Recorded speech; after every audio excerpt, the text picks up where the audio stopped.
پیارے بھائیوں اور بہنوں کو میرے طرف سے السلام علیکم۔ دوستو، آج کی اس ویڈیو میں ہم آپ کو بتائیں گے کہ وہ کون سی عورتیں ہیں جو دنیا میں اللہ تعالیٰ کی عبادات تو کرتی ہے، نیک کاموں میں اپنا ہاتھ بٹاتی ہے، صدقہ اور خیرات میں سب سے آگے ہوتی ہے، مگر ان سب نیک اعمال کے باوجود بھی وہ جہنم میں جائے گی۔ دوستو، حضرت محمد صلی اللہ علیہ وسلم نے اس قسم کی عورتوں کے بارے میں فرمایا کہ جو نماز تو پڑھتی ہے لیکن اگر انہوں نے اپنی زبان کو قابو میں نہیں رکھا اور دوسروں کو زبان کی وجہ سے زیان اور تکلیف پہنچایا تو انہیں اس کے نیک اعمال کے باوجود بھی جہنم کا سامنا کرنا پڑے گا۔ میرے پیارے بہنوں، ہمیں چاہیے کہ نماز پڑھنے کے ساتھ ساتھ اپنی زبان کو بھی بے ضرورت باتوں میں مصروف نہ کرے اور ان باتوں میں جس سے کسی اور انسان کی دل آزاری ہو جائے، کیونکہ اس سے ہماری نمازوں کی قبولیت متاثر ہوتی ہے۔ اصل مسئلہ یہ ہے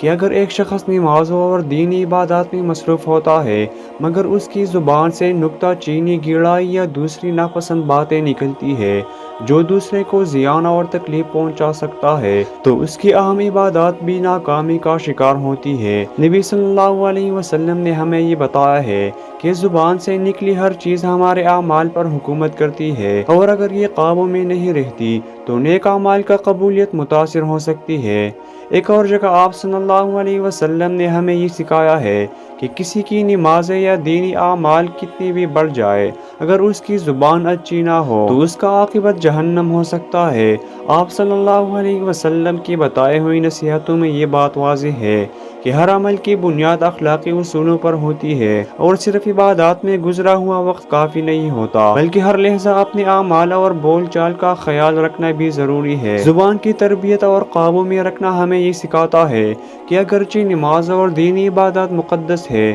مگر اگر ہم اپنی زبان کو مختلف معاشرتی اصولوں اور اخلاقی قیمتوں کے مطابق نہ رکھیں تو یہ عبادات کسی بھی فائدے کی بجائے ہمیں ناکام بنا سکتی ہے۔ زبان کا اچھا استعمال اکیلا آخرت میں فائدہ نہیں دیتا بلکہ دنیا میں بھی ہماری شخصیت کو معیاری بنا دیتی ہے، اور ایک مسلمان کے لیے یہ ضروری ہے کہ وہ اپنے بیانات میں توازن اور اچھے الفاظ کا استعمال کرے تاکہ دوسرے بھی اس کی مثال سے ایک مثال لے اور اسلامی اخلاقیات کو عملی طور پر ظاہر کرے۔ پیارے ناظرین، امید ہے کہ آپ اس ویڈیو میں بتائے گئے رسول اللہ صلی اللہ علیہ وسلم کی نصیحتوں پر عمل کریں گے۔ مزید اسی طرح معلوماتی اور فائدہ مند ویڈیوز دیکھنے کے لیے ہمارے چینل کو سبسکرائب کیجیے۔ ملتے ہیں اگلی ویڈیو میں۔ اللہ حافظ۔